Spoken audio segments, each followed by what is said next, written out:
Welcome, everyone. My name is Joanne Geer, and I am Executive Director for the Westchester Biotech Project. And we are very happy to have our program today on translation strategies for international clinical trials. We're going to be talking about a lot of different aspects of the whole planning process, all the kits, all the SOPs, data collection, and so on. And you're going to learn a little bit more about Montero Language Services, which is one of our community partners and who has an international cohort of translators and localization experts and so on. At Westchester Biotech Project is really about bringing researchers, data scientists, and engineers together across all the different silos of biomedical research. It was founded, we started 3 years ago. My partner, Michael Welling, and you can see our pictures there on the right and the lower right. Michael has a son who's now 15 years old, who at age 1 had to have 2 stem cell transplants. And so when the family got through that nightmare, they said, okay, scientists just saved our family. What can we do to help? And we met about 5 years ago. I was running the Biopharma Research Council in Princeton, and one thing led to another. And this summer we had done 100 registered events, some of them webinars, some of them 15-person conference room meetings, some of them symposia on topics as broad-ranging as pedagogy in a pandemic, as rare disease research, various other categories that people in our community. So Westchester is the county just north of New York City. And of course, everybody there is connected nationally and internationally. So while we're rooted in Westchester, we're very much an international organization.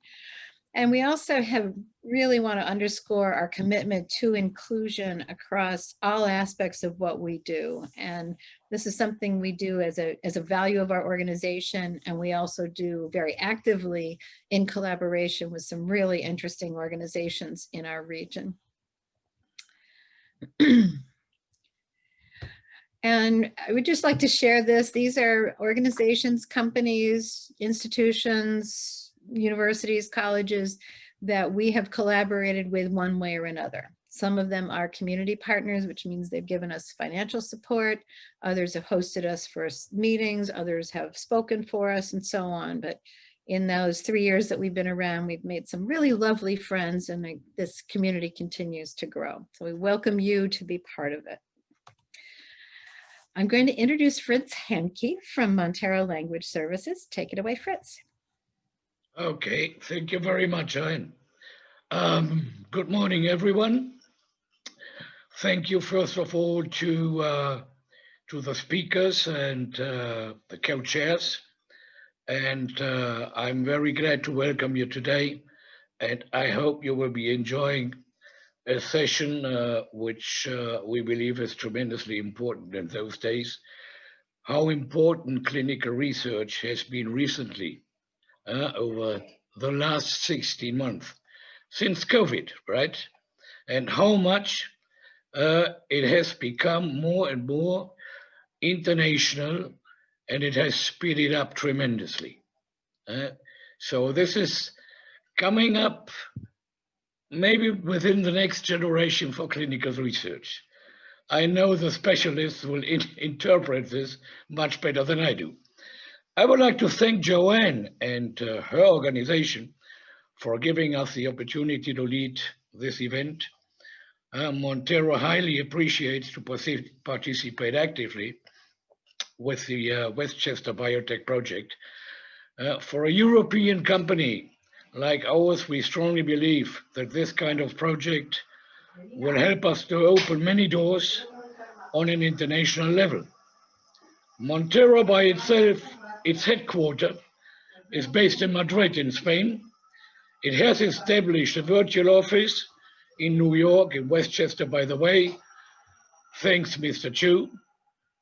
And I would say, as an international company, Montero has now been operating since almost 18 years, and specifically in the fields of science, legal, for instance, in intellectual property, and has been awarded in 2019 as one of the top 20 legal language service providers worldwide by a research company called CSA, which is based in the States. Today, it's my special pleasure to introduce our presenter on behalf of Montero. Translation in clinical research is not easy.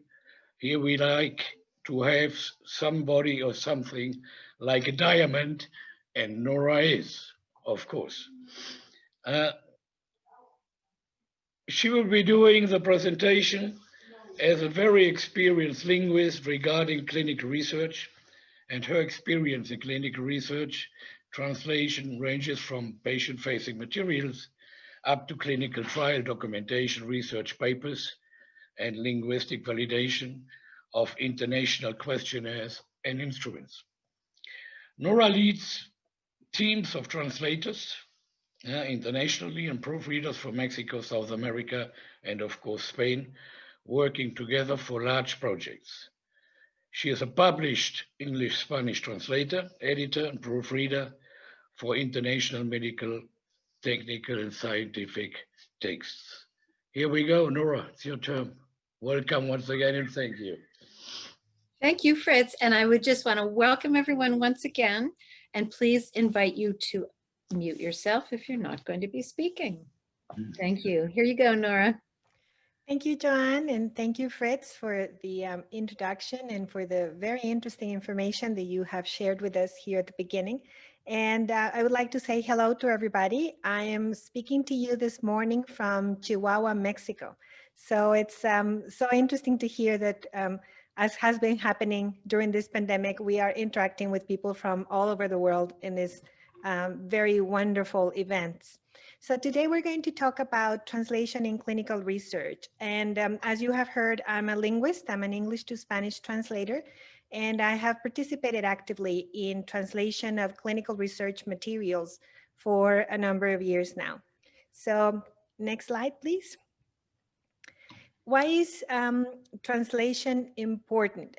As we can see here in this quote from Smithsonian Magazine just a few years ago, where a very interesting article called "English is the Language of Science That Isn't Always a Good Thing."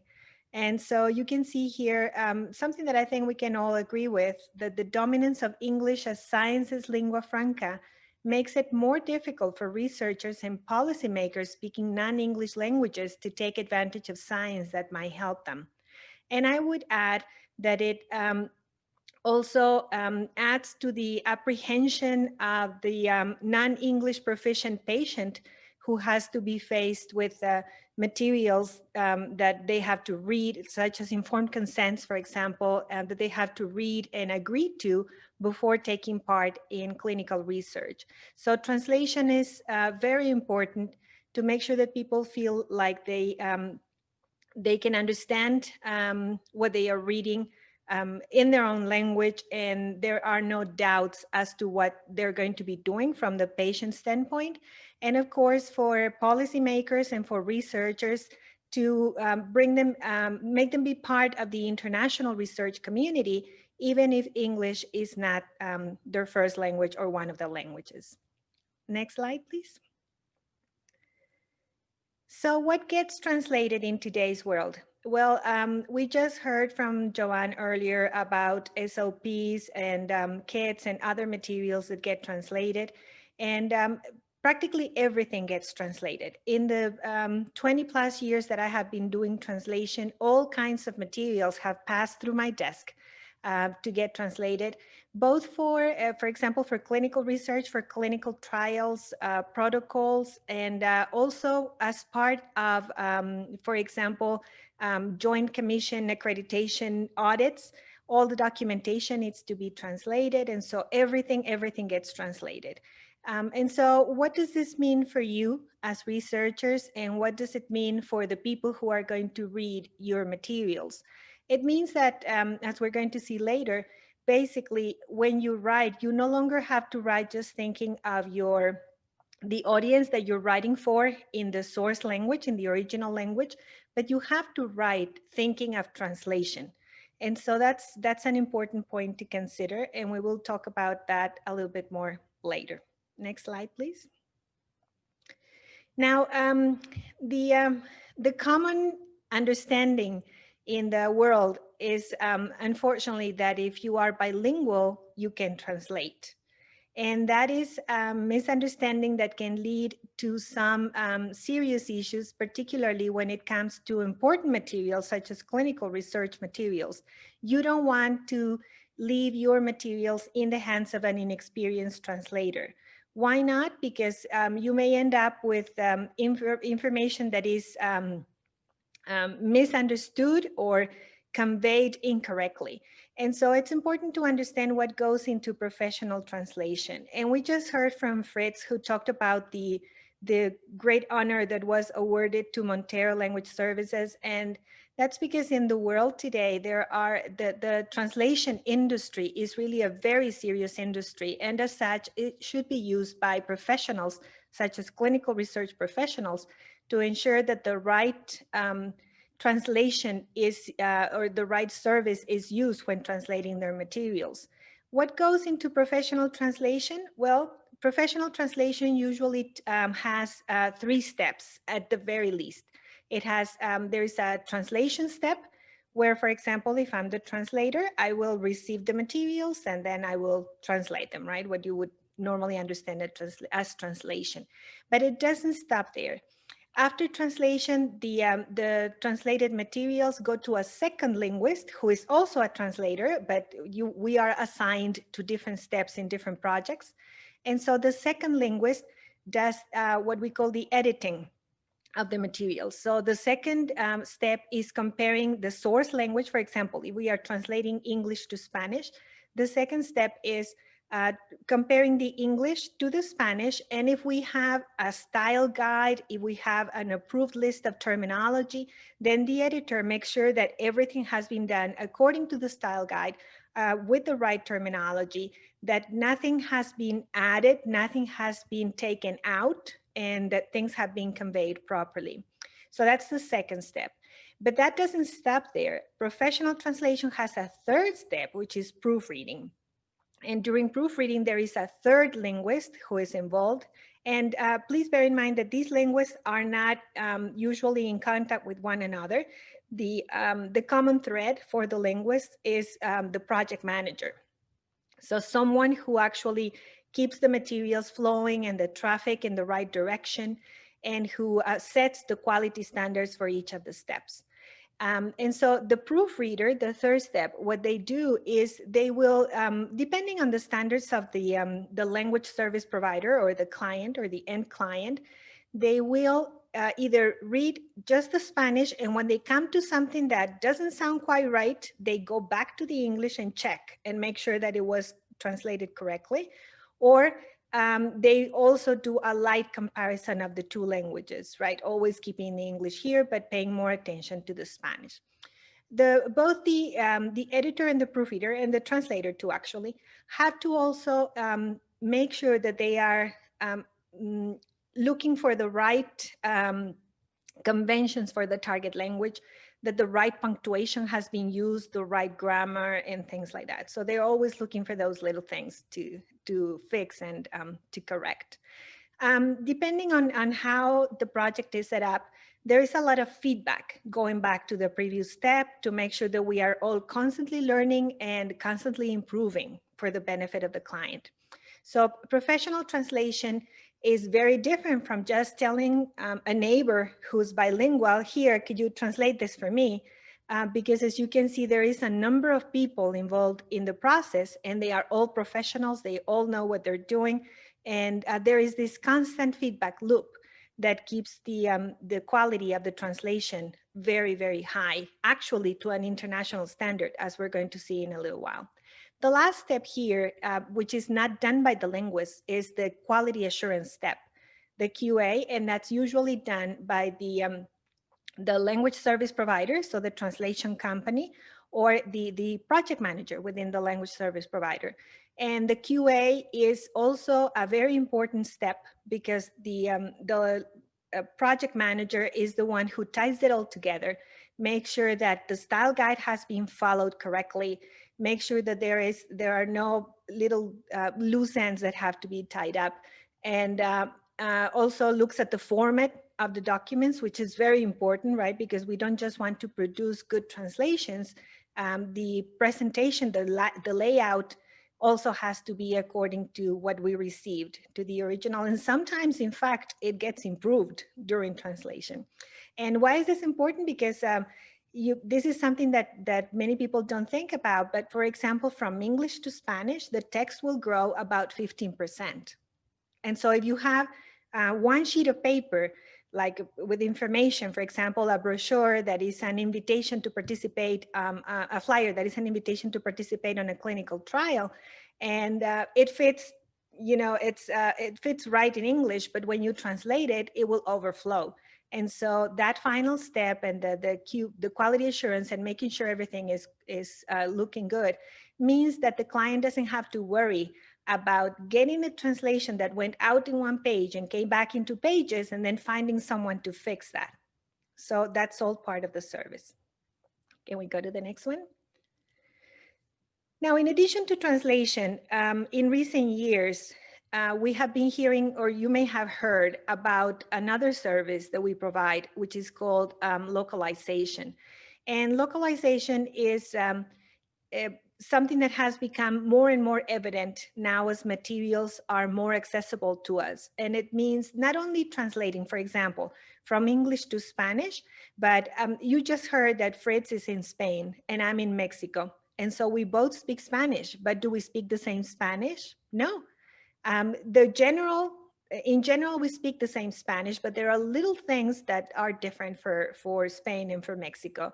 And even within Spain or within Mexico, if I'm in Chihuahua in northern Mexico, and if I go to southern Mexico, there are also things that are different, that are regional, that are local.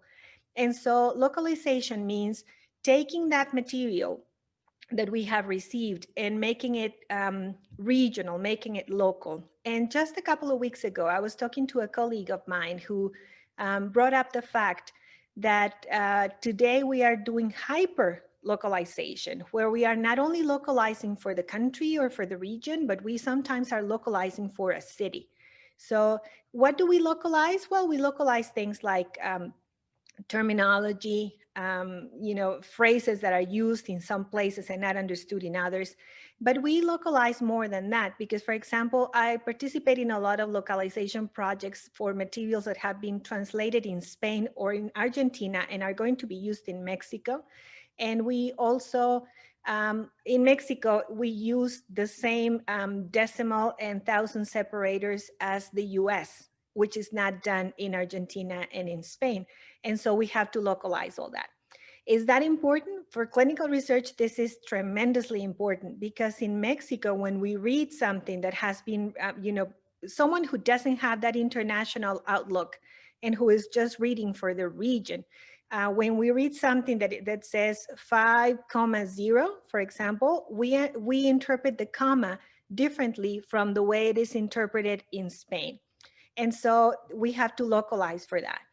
And so this hyperlocalization becomes even more important as we get there. However, even though we localize certain things, we make absolutely sure that other things remain standard, remain neutral, because you can't localize everything. Otherwise, you would end up with products that are completely different.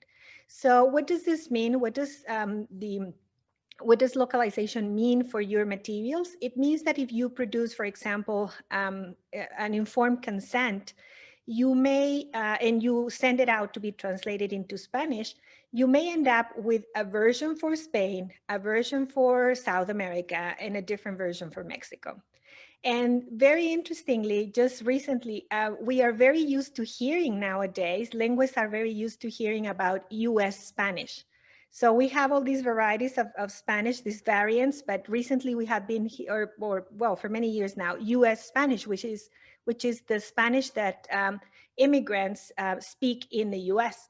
But just last week, I had a client ask me to translate something into US Mexican Spanish. That was a first.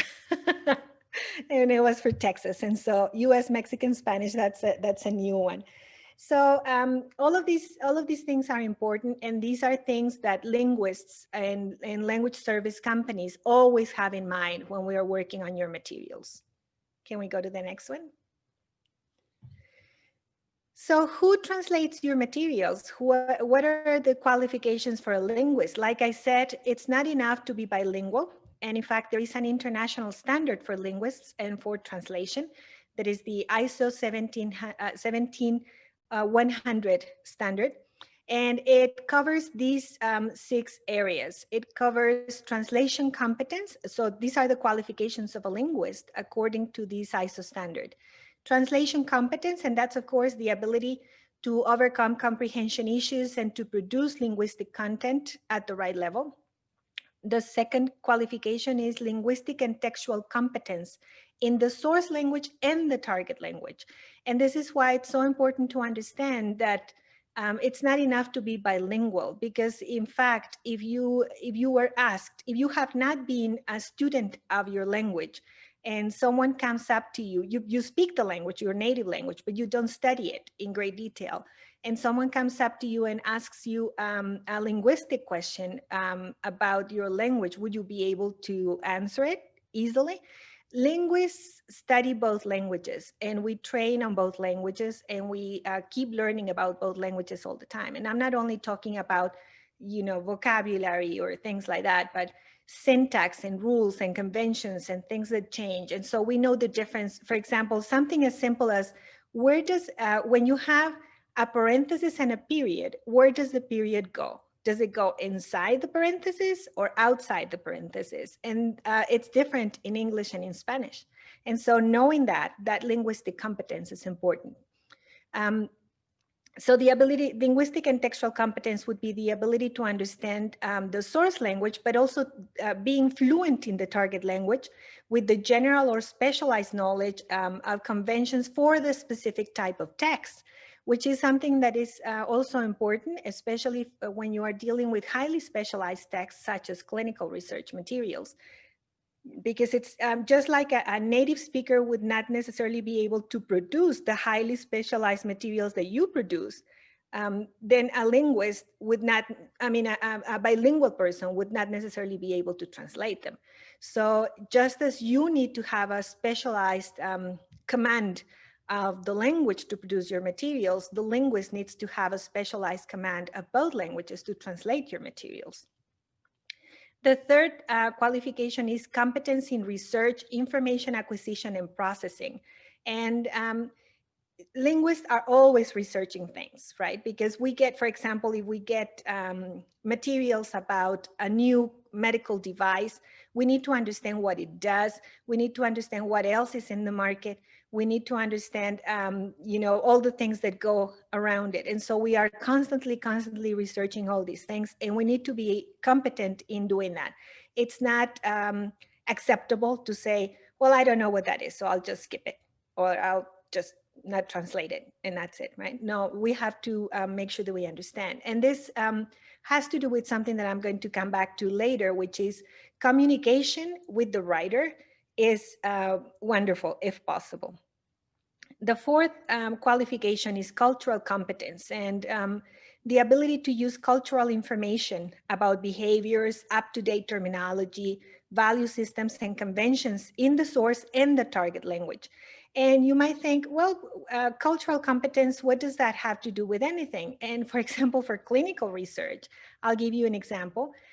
When you write in English, for example, in informed consents or instructions to patients or things like that, when you tell the patient, when you get home, you take this pill, That might sound okay in English, and it's understood that when you get wherever you're going, right? Because in English you say, I'm going home, even if you're staying at a hotel or something like that. But in Spanish, we are not used to that. And so home is my house. And so does that mean that when I have to go to my house before I take this pill? So what if I'm staying in a different city? If I came to stay at a different city and I'm at a hotel, during this, when I get this pill, do I have to wait until I travel to back to my house, and then when I'm in my house, I take the pill? And so that cultural difference is important, and it has to be conveyed correctly. And something that doesn't have anything to do with clinical research, but for example, the simple question, how many lives does a cat have? And so in English, you immediately say 9. But in Spanish, a cat has 7 lives. And so those little cultural differences it's important for the linguist to understand that, because you have to understand when your materials have been translated, the person who is reading them, first of all, does not have the source or the original materials right next to them to be comparing. And second of all, they don't care, right? Because they just want to get the content out of what they are reading. So it has to, it has to be faithful. The translation has to be faithful to the original, but first and foremost, it has to be understood correctly by the reader, and convey what the original intention was. And the fifth linguist qualification is technical competence. And technical competence has to do with the knowledge, the skills required for technical tasks.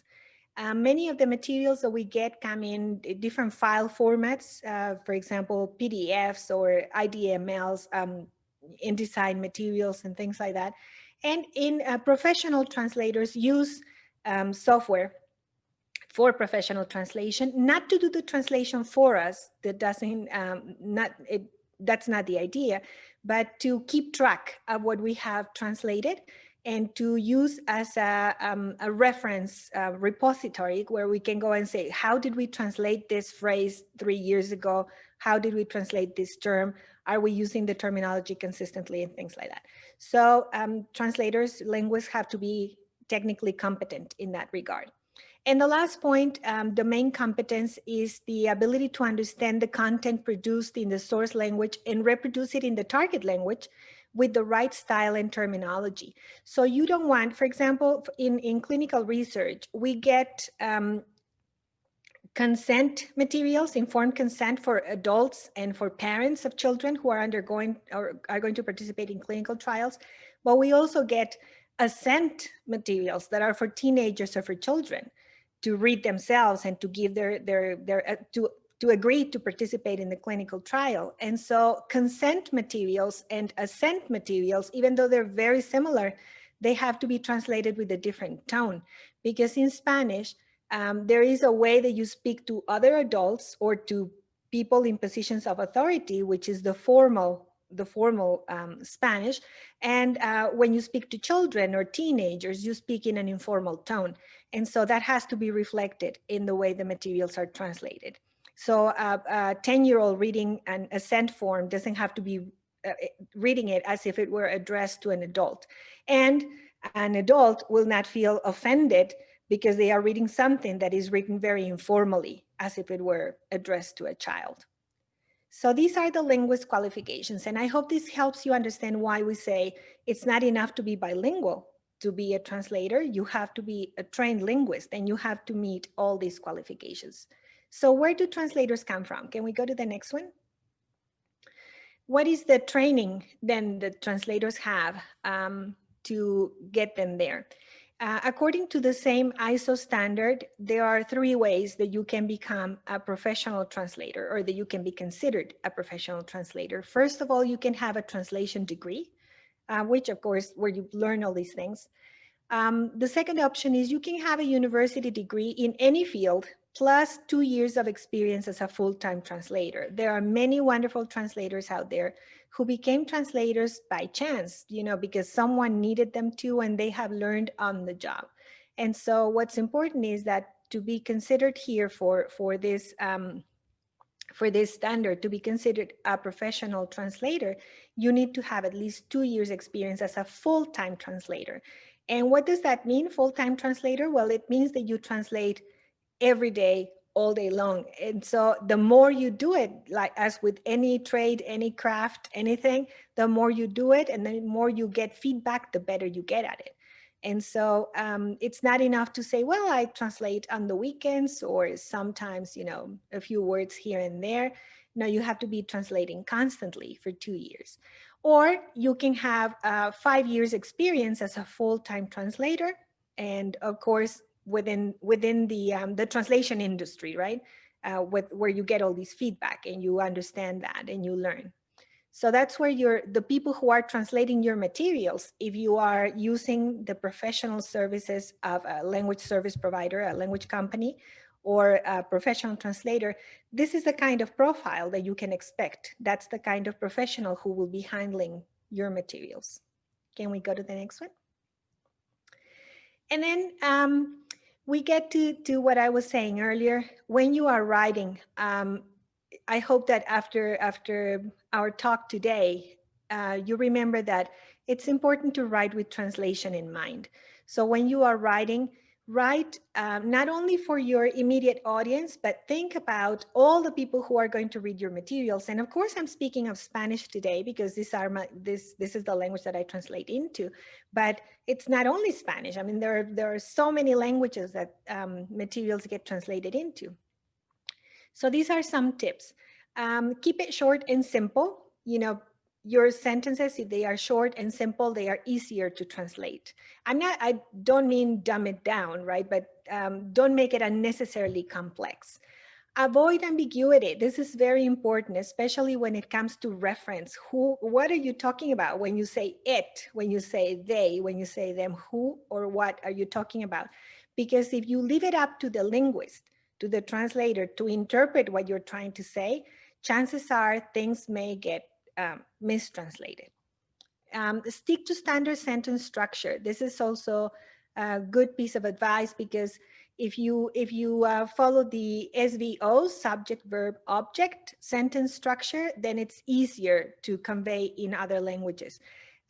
If you start out with something and then you put in a subordinate clause and then you keep going and then you go back to the first part, then it's more complicated for the translation. It's more difficult for the translation to come out well. Use one term for a single concept. This is important. For example, if you are writing and sometimes you call it a study and sometimes you call it a trial, then it's in a way you are asking the translator to come up with two different terms unless you have said specifically, no, study and trial refer to the same thing. So then, because remember the translator wants to be consistent. And remember I talked about a style guide, and a terminology list. So we want to be consistent. And sometimes that consistency means that if I see the word study, I will use one word for that. And I see the word trial, I will use another word for that. But maybe you meant to say the same thing. It's just that you have two terms for the same thing. Well, when you are writing, please use one term for a single concept. Keep it consistent. Avoid passive verbs as much as possible. We try to stay away from the passive voice as much as possible, especially when it's not clear who the actor is, who did the action, right? So for example, if you say something like, the pill was given at 3 p.m., and that's very ambiguous and it's passive voice, and it could, at least for Spanish, we can translate it directly into the passive voice in Spanish, but linguists in Spanish are trying to avoid the passive voice. So we try to get around that. But if I have no way of knowing who gave the pill, then there's no way I can translate that. Because remember, one of the key principles for translators is also not to add things that are not there. I'm not supposed to guess or to add new things. Be careful with jargon. That's important, of course, right? If something is hyper local or hyper regional, or something that this is just going to be confusing, then maybe find a way of saying it in a more standard way. If you use acronyms and abbreviations, always make sure to clarify them at least the first time they come up, because You will not believe the number of hours I have spent trying to research the meaning of an abbreviation, never to find it, because it turns out that when I finally get in touch with the author and he comes back to me, he will say something like, oh no, that's something that we use here at our hospital. And so it's not documented anywhere. So make sure that you use, that you clarify those acronyms and abbreviations the first time they come up. And also when you talk to your translator or to your language services company, in the style guide, you need to say for acronyms and abbreviations, particularly abbreviations, acronyms and abbreviations, do you want them to be translated or do you want them to stay in English? That's also an important consideration, because we are linguists try to avoid mixing where you have some translated and some remain in English. So we try to be consistent, and we need to know what you need. Beware of false friends. And I think we just saw one in the very nice slide that Joanne shared with us at the beginning about constipated and constipado. Words that sound very similar, but they do not mean the same thing. So they mean very different things, and you have to be careful with those. And so it wouldn't hurt to maybe have a list of those words that are false friends, and avoid them if you can, or just keep them in mind. And the last point here is be clear with international dates. International date formats are a source of confusion. If you say 03/07, is that the 3rd of July or the 7th of March? And so you have to be very clear with your international dates and be very consistent. I have translated materials where sometimes the format of the date starts with day, month, and then later on they switch it to month, day. And so translators have to be careful with that. But if the source materials include or contain those inconsistencies, then it's harder for us to keep it consistent. For the most part, when it comes to materials that are as important as clinical research materials, we tend to not use the number format, but we use the 3-letter abbreviation for the month. But we need to understand exactly which is the month. Is it the first one or the second one in the way you express the date? And I added a little picture here of a very interesting document that you can download from the European Commission website that is called Claire's Clear Writing Tips. And for scientific writing, it's an excellent resource. So Claire's Clear Writing Tips has a lot of examples. It's a PDF, and it has a lot of examples of things that could be misunderstood and how to fix that, how to to write in a way that will be understood. Can we go to the next one, John? And the last point that I would like to say is keep the communication flowing. Don't disappear. If you are the author and you're having your materials translated, stay in touch with your team of linguists. Either if you're working directly with a team of linguists or with a language services company, stay in touch. Be open and be available to answer questions. In linguistic validation projects, for example, we have something very valuable that is called a list of concepts, where the linguist will first go through the material and then highlight anything that might be an issue. And then they go back to the author and say, what does this mean? What did you mean by this? And then the author comes back to us and says, oh, I meant this. You can also say it like this. This is another way of saying that. And so that list of concepts becomes very valuable in making sure that we are translating things the way they need to be translated, and that the person reading the materials, which is the end goal of all this, right, will understand what was originally written in the best possible way in their own language. And I think that's all we have. Thank you very much. And I will be here happy to discuss anything that has to do with languages. Well, thank you very much. That was terrific. Thank you, everyone. The meeting is now adjourned.